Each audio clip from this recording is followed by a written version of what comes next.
انا للہ و انا الیہ راجعون. سنو گے؟ ماہ مبارک رمضان کا دوسرا عشرہ بھی ختم ہو گیا. کل سے تو ہم تیسرے عشرے میں داخل ہو رہے ہیں نا. پہلا عشرہ رحمت سے منسوب تھا نا. تو وہ رحمت جس کے بارے میں ہمیں جو دعا تعلیم کی گئی ہے، مغرب کی دعا کا پہلا جملہ کیا ہے؟ پورے سال ہم پڑھتے ہیں اللہم انی اسألک موجبات رحمتک. خداوندہ مجھے توفیق دے وہ کام کروں جس کی وجہ سے تیری رحمت مجھ پر واجب ہو جاتی ہے. وہ کام میں نے پہلے عشرے میں کیا. مجھے پتا بھی ہے کہ وہ کون سے کام ہیں، وہ کون سے کام ہیں جن کی وجہ سے رحمت پروردگار واجب ہوتی ہے، لازم ہوتے ہیں. وہ کون سے کام ہیں کہ اگر ان کو کر دیا تو معصوم امام دعا دیتے ہیں اللہ تجھ پر رحمت نازل کرے. اور وہ کون سے کام ہیں اگر وہ کر لیا تو اللہ اسے رحمت سے محروم رکھتا ہے. یہ ساری باتیں جاننے کی ہے یا نہیں؟ بس اللہ اپنے رحمت کے سائے میں ہمیں محروم نہ رکھے انشاءاللہ. دوسرا عشرہ مغفرت کا جو ختم ہوا کل رات کو. معافی کا. معافی مفت میں نہیں ملتی، توبہ سے ملتی ہے. کیا ہم لوگوں نے ان 10 دنوں میں توبہ کی؟ میں صرف سوال رکھ رہا ہوں، یہ نہیں. بہت سے لوگ ہم سے شکایت کرتے ہیں مولانا صاحب آپ کا انداز یہ لگتا ہے کہ آپ ہی ایک ایماندار ہے باقی کوئی نہیں. نہیں، ایک سمجھانے کا ایک طریقہ ہے. ایسا ہم تو حقیر ہے، گنہگار ہے، منبر سے اقرار کرتے ہیں، مجلس حسین میں اقرار کرتے ہیں آپ ہم سے افضل ہے، ایسی کوئی بات نہیں ہے. لیکن ایک سمجھانے کا طریقہ اور احساس دلانے کی کوشش اور محنت ہے ہماری. اچھا ہم نے توبہ تو کی نا، لیکن کیسی توبہ کی؟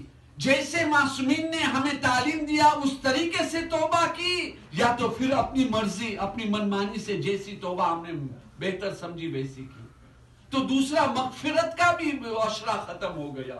اور کل سے جو یہ آخری عشرہ شروع ہو رہا ہے وہ آزادی کا ہے. غلامی سے آزادی، عذاب سے آزادی، ہر بری صفت سے آزادی. اگر جہنم سے آزادی چاہیے تو ان ساری باتوں سے آزادی. مولا علی علیہ السلام فرماتے ہیں تعجب ہوتا ہوں میں کہ لوگ دعا کرتے ہیں اللہ مجھے جہنم سے بچا، اور وہی کام کرتے ہیں جن کی وجہ سے جہنم میں جانا پڑے. تو ذرا سوچیے مومنین کرام، یہ شب قدر کیوں رکھی گئی ہے؟ اپنی جو کام ہم نہیں کر سکتے نا امپوسیبل، وہ مثال کے طور پر میں گانا نہیں چھوڑ سکتا، مجھے موسیقی سے بڑا لگاؤ ہے. اب مولانا نے کہہ دیا موسیقی چھوڑ دو تو کیا چھوڑ دیں گے؟ چھوڑ سکتے ہیں لیکن چھوڑ دیں گے؟ نہیں چھوڑیں گے، مگر گناہ تو ہے نا. تو پھر یہ شب قدر رکھی گئی ہے، یہ نمازیں رکھی گئی ہے واجب. ہاتھ اٹھائے پروردگار میں نہیں چھوڑ سکتا لیکن تیرا گناہ ہے، تیری نافرمانی ہے. تجھے فاطمہ زہرا کے ٹوٹے ہوئے پسلیوں کا واسطہ، علی کے زخمی سر کا واسطہ، رسول اللہ کی مظلومیت کا واسطہ، حسن کے جگر کے ٹکڑوں کا واسطہ، حسین کا چور چور لاشے کا واسطہ، آل محمد کی قیدی مظلومیت کا واسطہ پروردگار مجھ سے یہ گناہ کی عادت چھڑوا دے. لیکن پہلے اپنی عادت کو سامنے رکھنا پڑے گا، ایکسیپٹ کرنا پڑے گا یہ جو میں کر رہا ہوں یہ غلط ہے. تو جو ہے نا یہ دعا مغفرت یا اللہ. تو ابھی جو ہے نا آزادی کا عشرہ، اور اس ماہ مبارک رمضان کے سلسلے میں آخری بات اور مولا علی کے بارے میں ہم نازل ہو جائے. ماہ مبارک رمضان میں کچھ اسپیشل دعائیں تعلیم کی گئی ہے جو دعاؤں کی کتاب میں ملے گا، انہیں پڑھنا نہ چھوڑیے پلیز. دعا کے قبولیت کا ایک خاص وقت ہوتا ہے، اور یہ جو معصوم تعلیم کرتے ہیں نا دعا، وہ طریقہ اثر کار ہوتا ہے.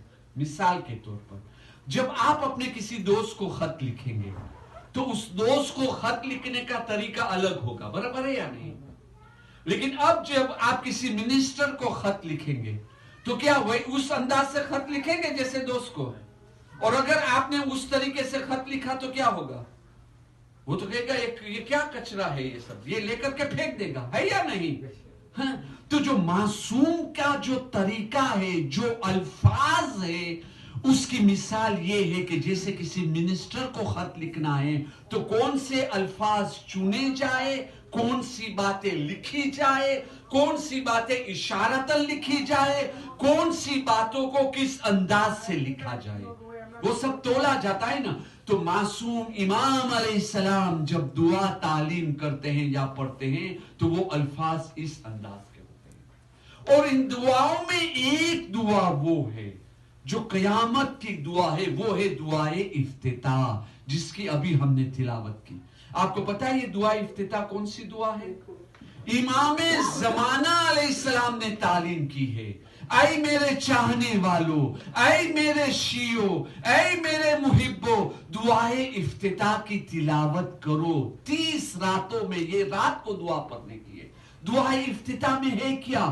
ایک طرف حمد خدا ہے، دوسری طرف امام علیہ السلام نے سمجھایا کہ تم دیکھو خدا کتنا مہربان اور میں کتنا، الفاظ نہیں ہیں، میں اپنے بارے میں کہہ رہا ہوں، میں کتنا گھٹیا ہوں اور وہ کتنا عظیم ہے. میں نے اللہ کی کتنی بڑی توہین کی ہے، امام نے اس میں سمجھایا ہے. اس دعا میں یہ بھی بتایا کہ میں امام زمانہ، میرے حق میں اس طریقے سے دعا کرو. اور اس کے بعد آخر میں کہتے ہیں میرے شیعوں اپنے لیے بھی یہ مانگو. لیکن بہت سے لوگ نہیں پڑھتے ہیں، آج بھی بہت سی بڑی تعداد مومنوں کی دعا افتتاح نہیں پڑھتے ہیں. کیوں نہیں پڑھتے ہیں؟ اس کی کئی وجوہات ہے. نمبر 1، لمبی دعا ہے، ابھی آپ کے سامنے پڑھا 10-12 منٹ. تو جو امام زمانہ اتنا بھی حق نہیں رکھتے